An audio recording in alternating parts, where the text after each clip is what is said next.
우리가 마가복음을 이제 계속 살펴보는데요. 마가복음에는 이제 두 그림을 또 우리가 봅니다. 하나는 예수님이 걸어가시는 모습, 공생의 사역과 삶의 모습, 또 하나는 그 뒤를 따르는 그리스도의 제자들의 모습. 그런데 이제 우리가 자세히 보면 동행하고 있는 것, 제자들이 예수님과 동행하고 있는 것처럼 보이지만 사실은 동상이몽 같아요.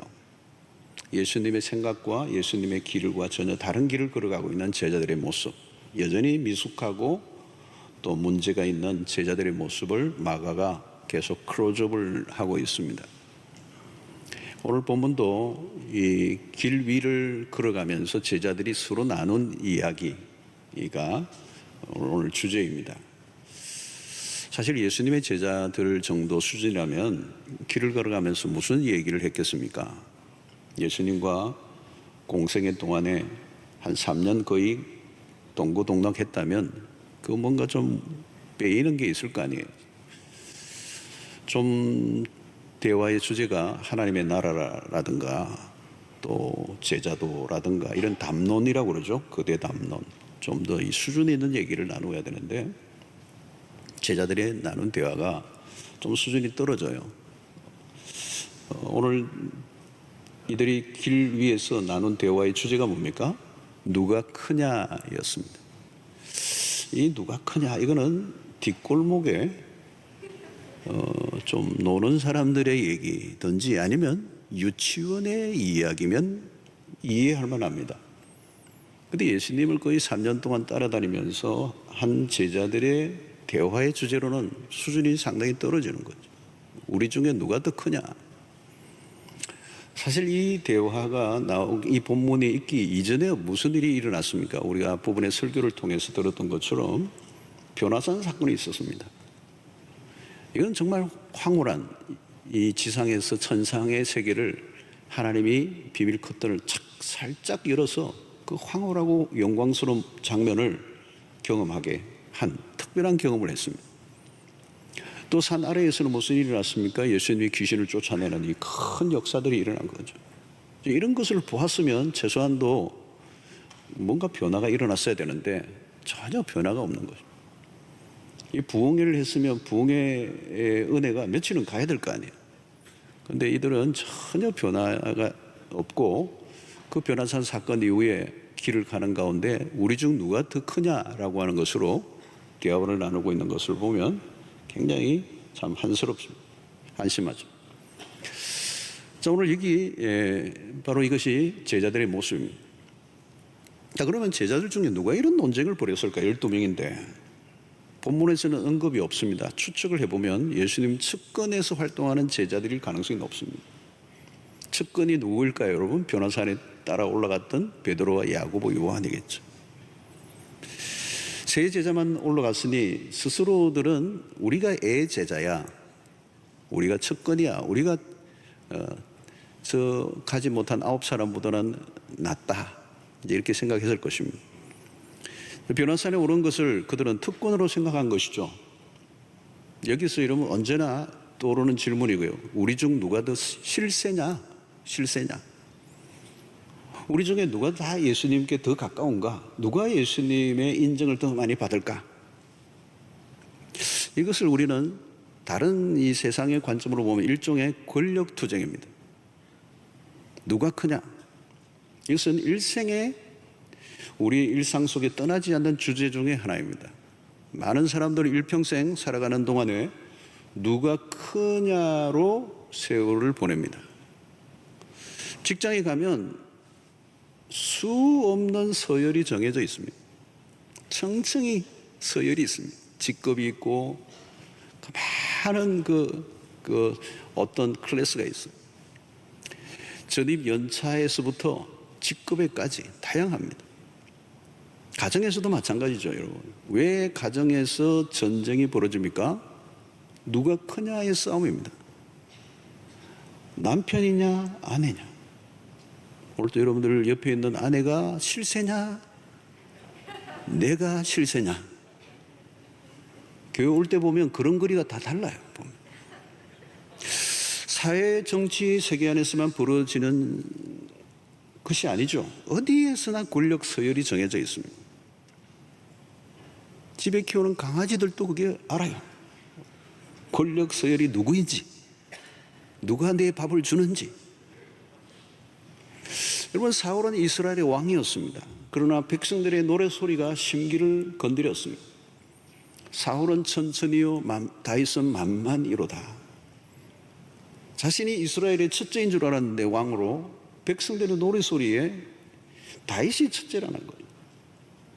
사울은 피가 거꾸로 쏟았습니다. 그날부터 다윗을 죽이고자 혈안이 되죠. 자신이 첫째가 아니라 둘째가 된다는 것을 인정할 수가 없었습니다. 여러분, 세상의 정치판에서는 이런 일들이 일상이죠. 어디에서나 피 튀기는 치열한 권력 다툼이 벌어집니다. 사람들은 핵심 인사라고 하죠. 핵 인사, 이너스컬을 만들어요. 이런 논쟁이 정치판에서만 일어난다고 끝난다면 얼마나 좋겠습니까? 놀랍게도 예수님의 제자들에게서도 일어났어요. 오늘날 교회 안에서도 종종 벌어져요. 우리도 아차하면 유치하지만 이런 주제로 세월을 보낼 가능성이 있습니다. 교회 안에서도 직분,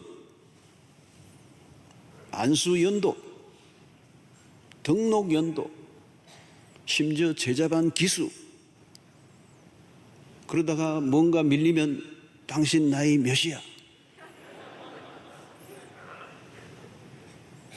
어디를 가나 철저히 서열을 매겨 누가 큰가를 규정짓습니다. 서열을 무시하면 큰일 나요. 거기에 생명을 거는 것입니다. 그러나 여러분, 주님은 전혀 관심이 없는 주제예요.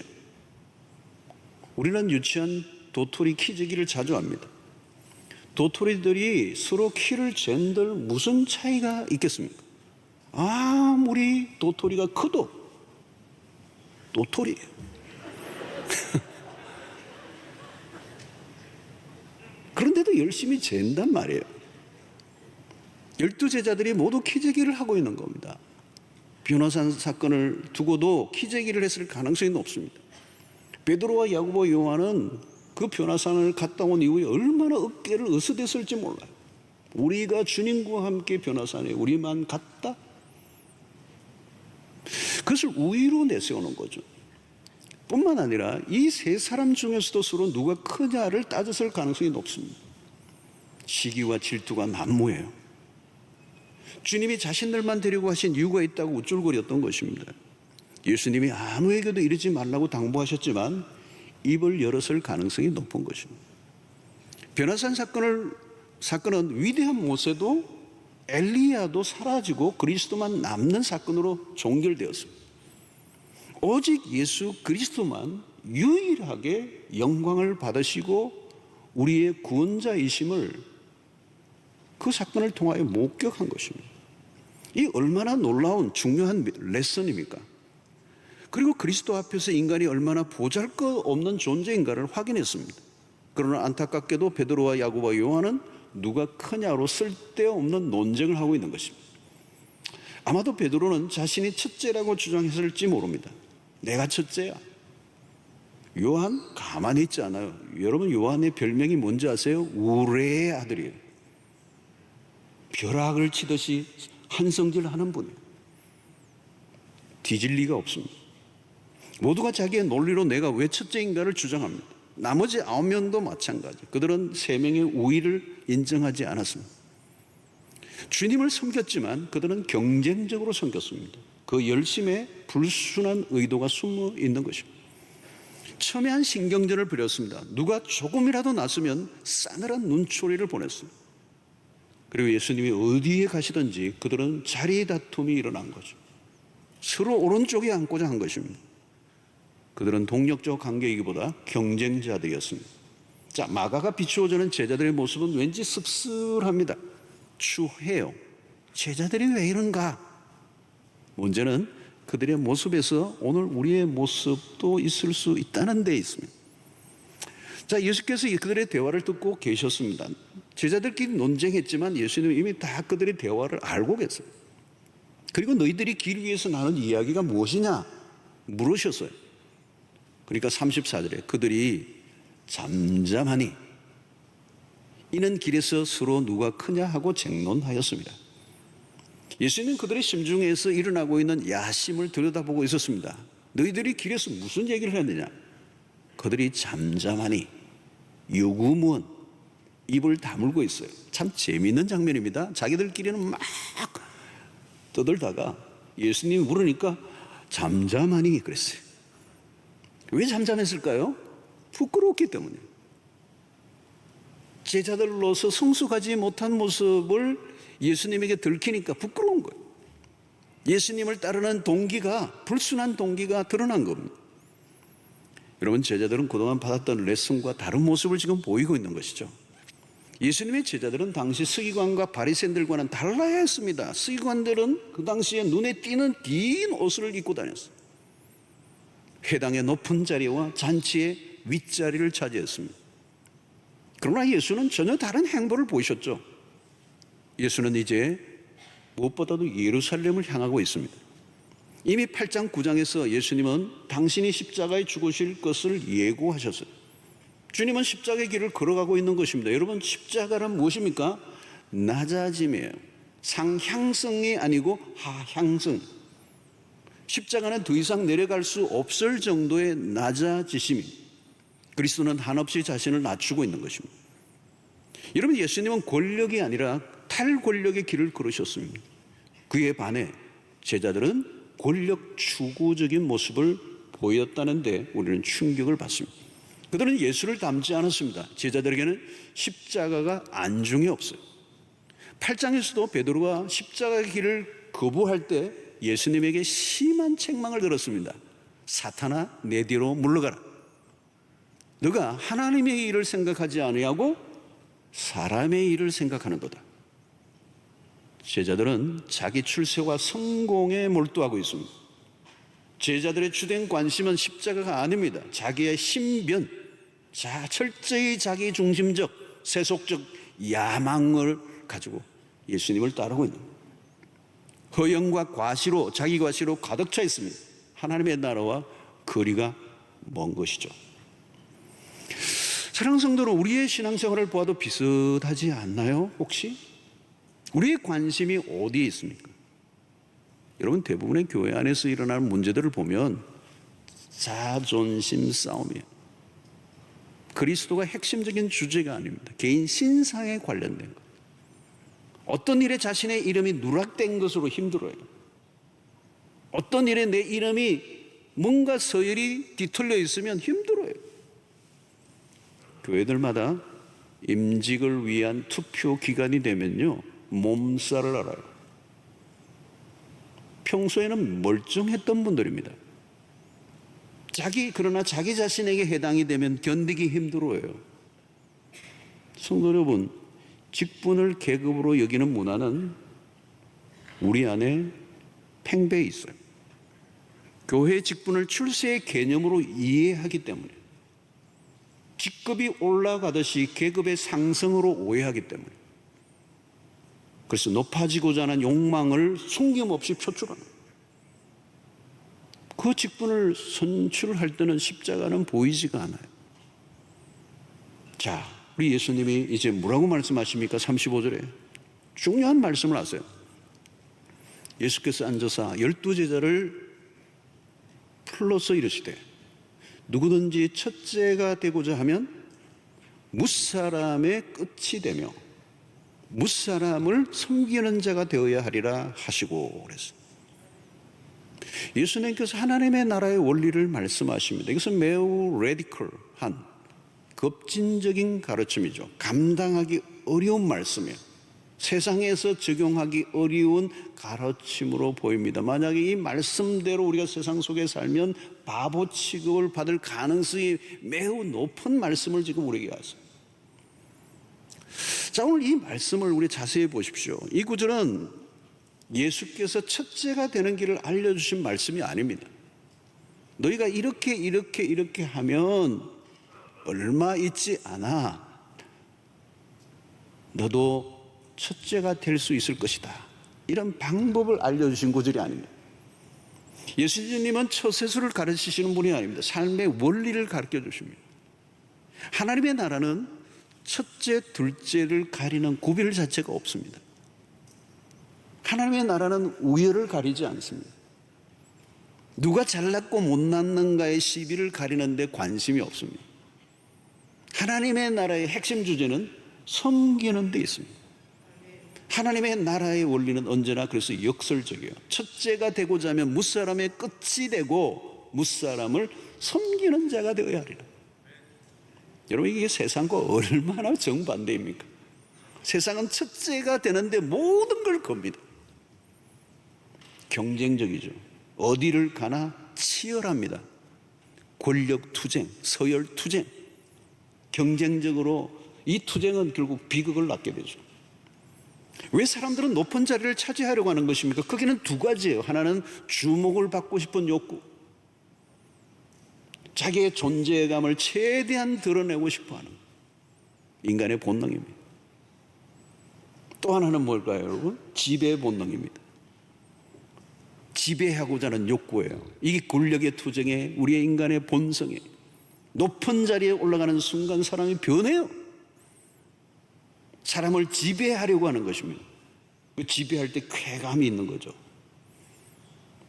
여러분, 세상으로 나가면 우리가 매 순간 경험하는 일입니다. 누가 크냐? 힘에 대한 유혹이죠. 오른편, 왼편에 앉는 것은 곧 힘을 말하는 거죠. 파워 게임이는. 그 사람들은 힘을 가지려고 하는 것입니다. 세상에는 위로 올라가는 무수한 사다리들이 있습니다.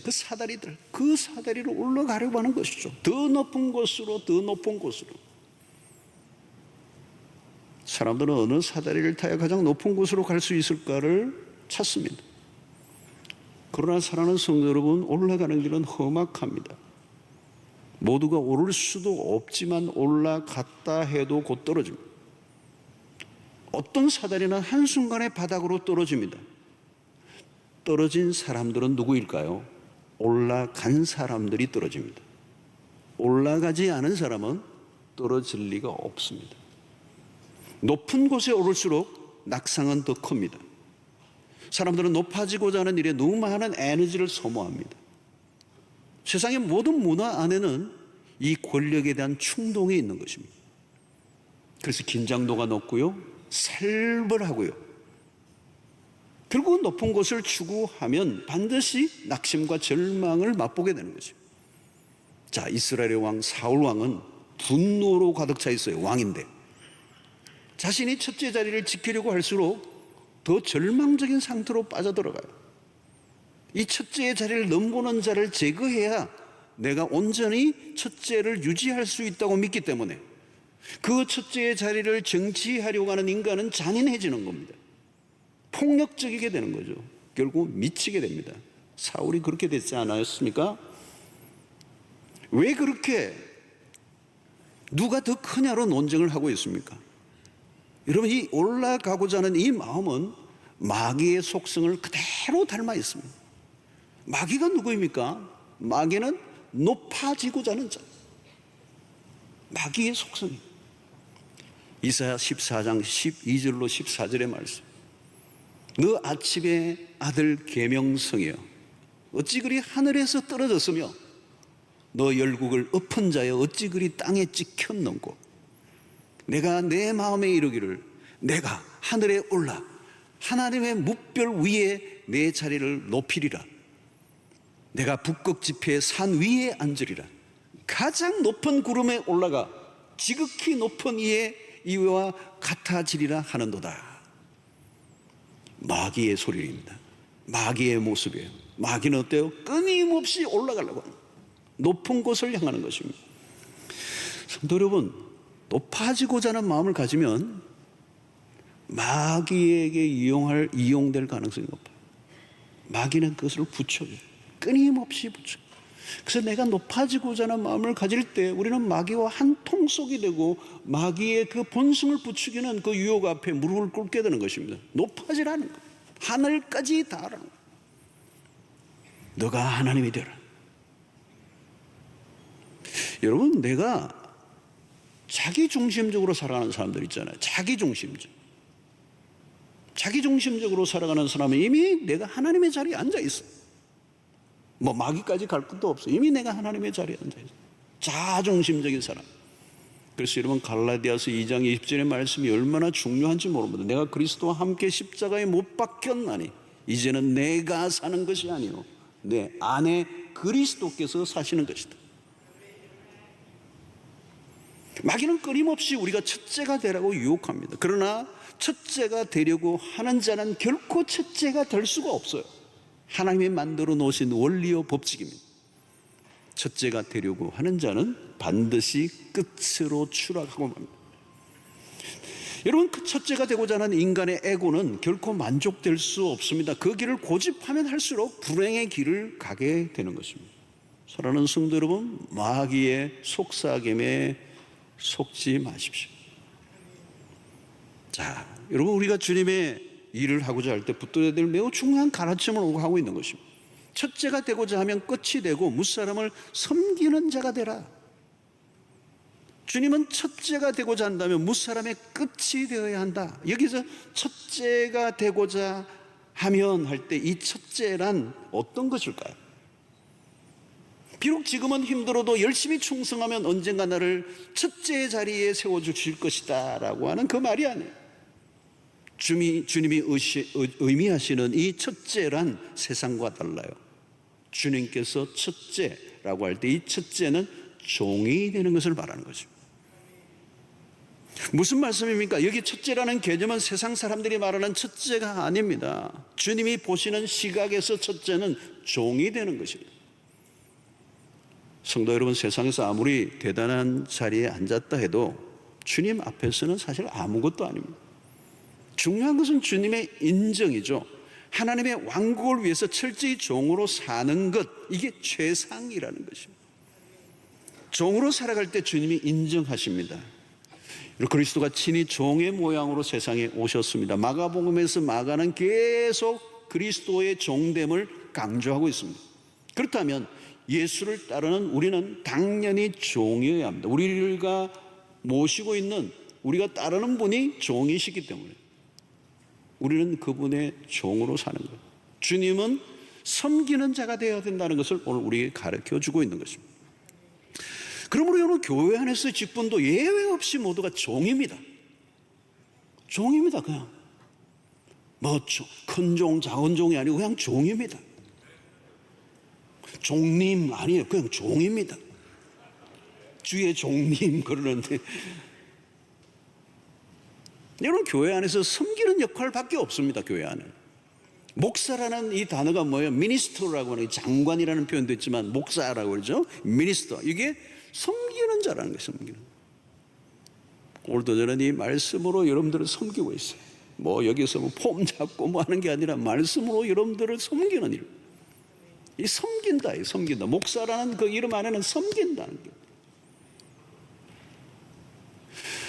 장로는 뭐예요? 장로, 여러분, 프레스비테리언, 우리 장로교예요. 이 장로의 말의 뜻에는 뭐가 있느냐? 앞서 솔선수범을 하는 자라는 거. 그러니까 장로님들의 역할이 매우 중요한 거예요. 앞서서 솔선수범하고 있는 그 모습을 보고 다른 사람이 따라오니까, 우리도 저렇게 섬겨야 되겠구나. 앞서서 솔선수범하는 자, 그게 장로예요. 집사는 누구예요? 그야말로 집사예요. 대단한 게 아니고 디컨이라고 하는, 이 디컨이, 헬라의 이 디컨은 영어로 디컨이죠. 디아코니아, 여기 다 나온 건데 봉사라는 의미가 여기 있습니다. 그게 무슨 봉사예요? 사실은 이 본래 의미로 가면 식탁에서 수종을 드는 자, 시중을 드는 자, 이 말의 뜻이에요. 집사라는 말은. 그러니까 이것도 다 종입니다. 종. 시종을 두고 앞치마하고 섬기는 종이라는 겁니다. 모두 공통점이 섬기는 자, 종입니다. 종에게 서열을 따지는 것은 우습습니다. 교회 직분에는 높고 낮음의 개념이 있을 수가 없습니다. 우리가 따르는 그리스도가 종으로 사셨기 때문에. 교회가 제도화 되어 갈수록 교회 직분은 계급이 될 위험성이 있습니다. 그러면 교회는 위험한 길로 들어서게 돼요. 세속적 힘의 개념이 들어오기 때문에. 계급이 되고 감투가 되면 세속의 힘이 작동하게 돼요. 그러면 교회는 엉망이 되어버려요. 교회 안에서는 실세가 있으면 안 돼요. 실세가 있다면 오직 한 분 예수 그리스도밖에 없어요. 이 교회 실세는 누군가, 그게 느껴지는 교회가 있으면 그리스도 외에 그건 위험한 교회예요. 우리가 높아지고 낮아지고는 초점이 아닙니다. 그리스도가 높아지시면 되는 것입니다. 나의 종됨을 통하여 그리스도가 높아지신다면 그것으로 충분하다는 것입니다. 우리가 무슨 직업을 가지고 무슨 일을 하든 우리가 가져야 할 태도가 있다면 그건 종의 태도예요. 결국 우리가 무엇을 하느냐, 어떤 위치에 있느냐보다 중요한 것은 attitude, 태도입니다. 주님은 우리의 태도를 보십니다. 어떤 태도예요? 종의 태도. 여러분, 우리가 어떤 직업이나 지위를 가졌다 해도 그리스도인이라면 어디에서든 군림하는 자로 살아서는 안 됩니다. 직장에서 보스로 있다 해도 군림이나 지배보다 직원들을 잘 섬기는 자의 모습을 보여야 합니다. 우리는 누구에게든지 죽게 하듯 해야 하는 것이기 때문에. 하나님은 다윗을 이스라엘의 왕으로 세우실 때 그가 들에서 양떼를 성실하게 치던 목자의 모습, 이 종의 모습을 보고 하나님은 다윗을 이스라엘의 왕으로 세우십니다. 성도 여러분, 우리는 그냥 종입니다. 너무 멋진 종이 되려고 하지 마십시오. 탁월한 종이 되어 다른 종들과 차별화되는 종이 되는 게 우리의 목표가 아니에요. 그냥 순수한 종으로 살아가는. 종이 일을 열심히 하는 것보다 더 중요한 게 뭔지 아십니까? 태도예요. 겸손한 태도. 종의 태도. 종 이하도 종 이상도 아니에요. 그냥 종입니다. 자, 예수님이 이 말씀을 좀 더 알아듣게 하기 위해서 하나의 퍼포먼스를 하셨어요. 그게 오늘 37절의 말씀. 누구든지 내 이름으로 이런 어린 아이 하나를 영접하면 곧 나를 영접하며, 누구든지 나를 영접하면 나를 영접함이 아니요 나를 보내신 이를 영접함이니라. 이 얘기를 어떻게 하셨느냐면 어린 아이를 하나 데려다가 예수님이 품에 안으시고 이 말씀을 하셨어요. 너무 멋진 장면입니다. 왜 예수님은 어린 아이를 이 품에 안고 이 말씀을 하고 계시는가? 이 예수님이 아이를 안으시는 이 장면은 그 시대에서는 낯선 풍경이에요. 왜요? 아람어로는 그 당시에 쓰여졌던 이 아람어가 있는데 이 아람어로는 어린 아이와 종은 같은 단어였어요. 그 말은 뭐냐면 어린 아이도 종과 같이 취급했다는 겁니다. 그 시대의 문화는 아이를 귀중히 여기는 문화가 아니고 천하게 여기는, 천시하는 문화였다는 거예요. 종처럼 귀하게 여기지 않았어요. 여러분, 아이들을 무시하는 그 문화, 예수님의 당시에는 아이들만 무시한 게 아닙니다. 여자들도 무시를 당했습니다. 뿐만 아니라 유대인이 아니면 이방인은 어떻게 해요? 혐오 그룹이었습니다. 아주 혐오였습니다. 그러니까 차별을 한 것이죠. 차별. 우리와 너희를 나누는 것입니다. 너희와 나는 달라. 누가 크냐? 첫째와 둘째, 이런 자리들이 뭐예요? 다 특권을 말하는 거죠. 특권을 강조할수록 다른 편의 사람을 무시하고 거부하는 것입니다. 여러분, 세상 안에 꽉 차 있는 것 중에 하나가 뭐냐면 이 배타심이에요. 배타. 엄격하게 경계선을 긋습니다. 별별 것을 가지고 사람들을 다 갈라놓고요, 경계선을 정하고 사람을 차별합니다. 차별하는 곳에는 적대적이고 배타적인 분위기가 형성됩니다. 너와 나는 달라. 우리 편과 너희 편은 달라. 경계선을 긋잖아요. 남자가 아니면 다 무시해버리고, 유대인이 아니면 이방인을 무시해버리고, 우리 편과 너희를 구분시켜버리는 거죠. 그런데 오늘 예수님이 어린아이를 품에 안으시고 주시는 메시지는 하나님의 나라에서 무시될 수 있는 존재는 아무도 없다는 거예요. 하나님의 나라에는 차별이 없다는 것, 모두를 동일하게 받아들여 주신다는 것. 하나님의 나라에는 특별한 사람이 따로 존재하지 않습니다. 모두가 특별한 존재이기 때문에 그렇습니다.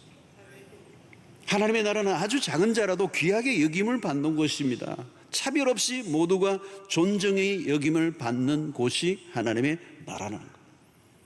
누구든지 어린아이를 영접하면 나를 영접함이라 말씀하십니다.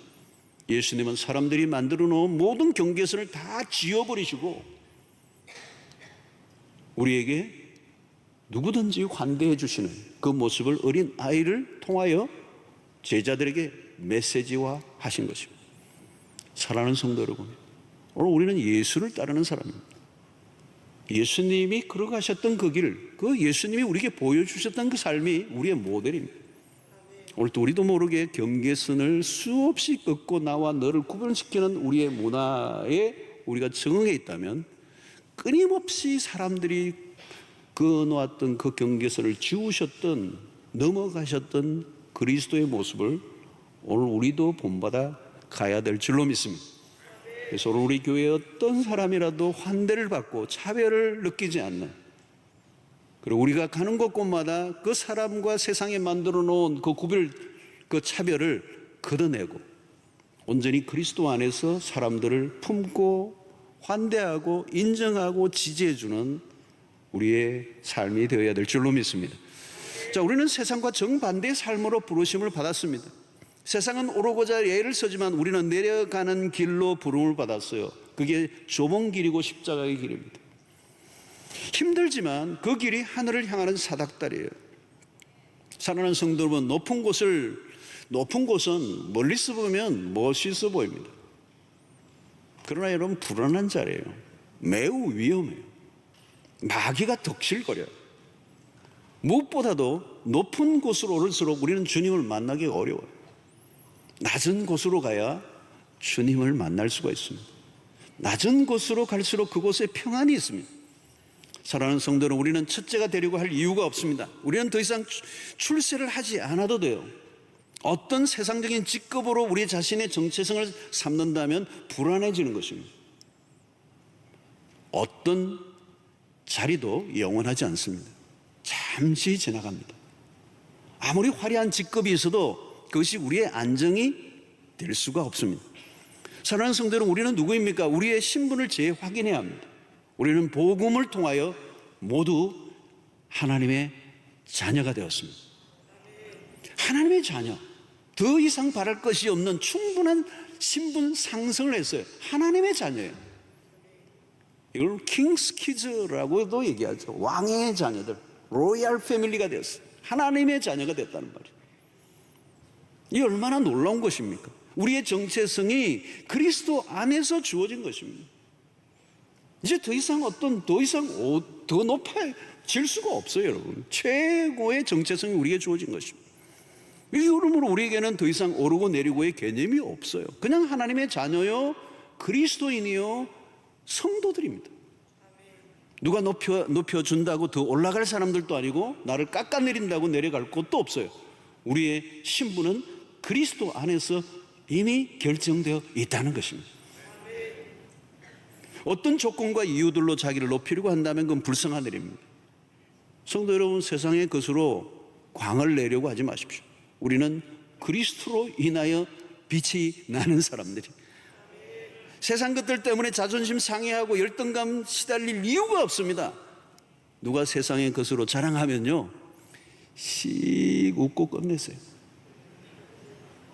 그런 자랑들이 얼마나 보잘것없는 것인가를 우리가 알고 있기 때문에, 바울은 그리스도를 만난 이후부터 이전에 자랑하는 모든 것들을 다 배설물과 같이 여겼다.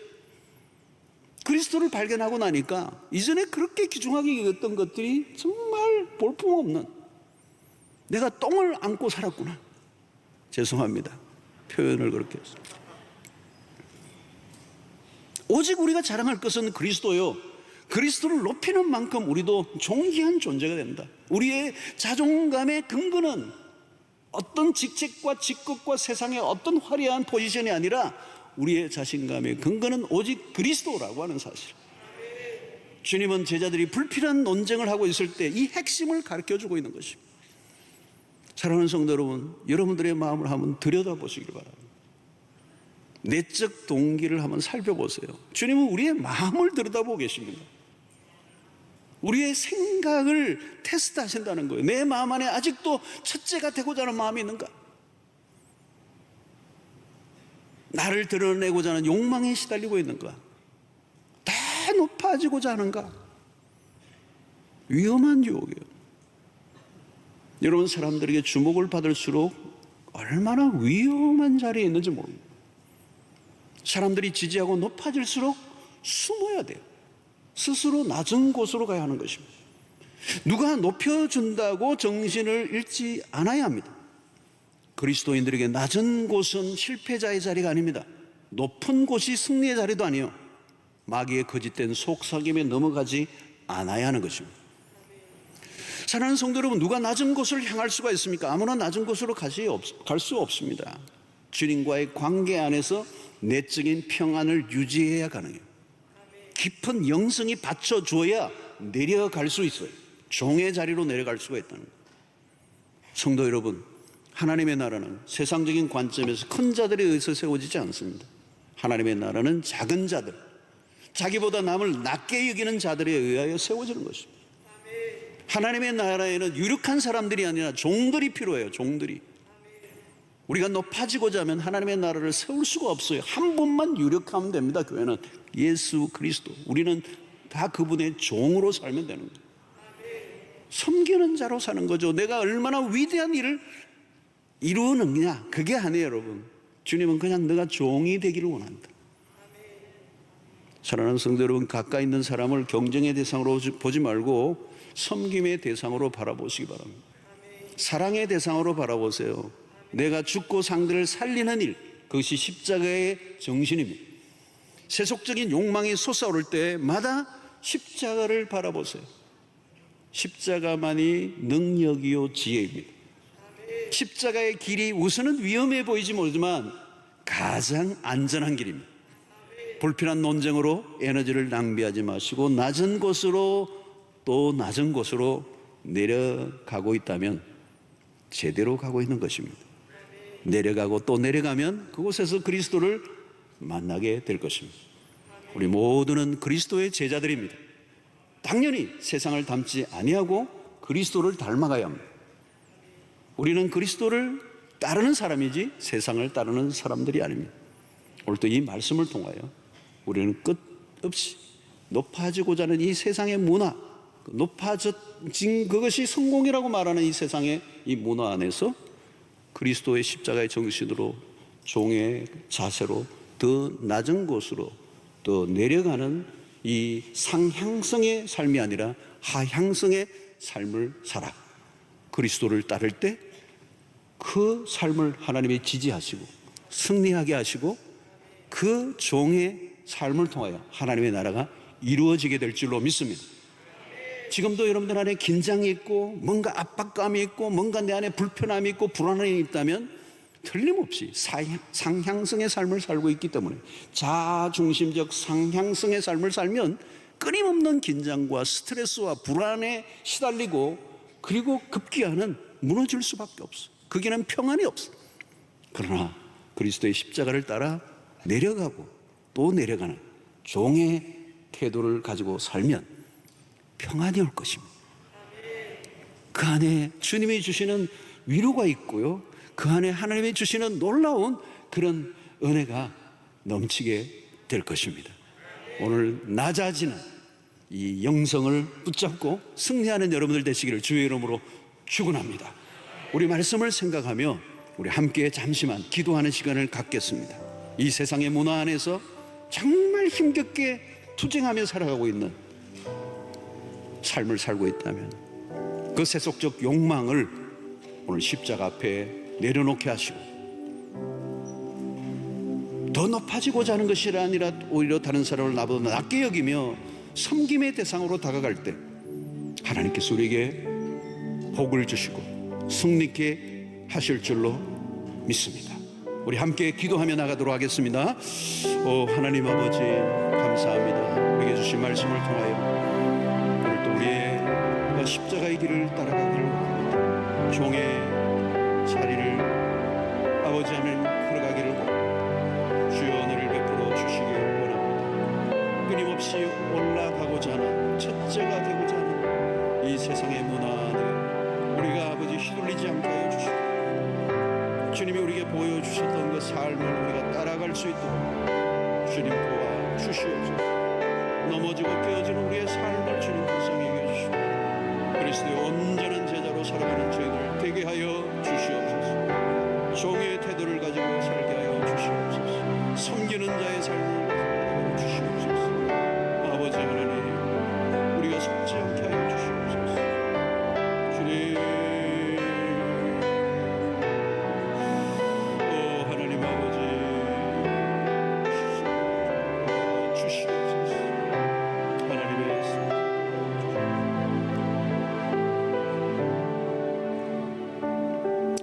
하나님 끊임없이 더 높은 곳으로 올라가라는 사단의 부추기는 유혹에 우리가 속지 않게 하시고 십자가의 정신 더 낮은 곳으로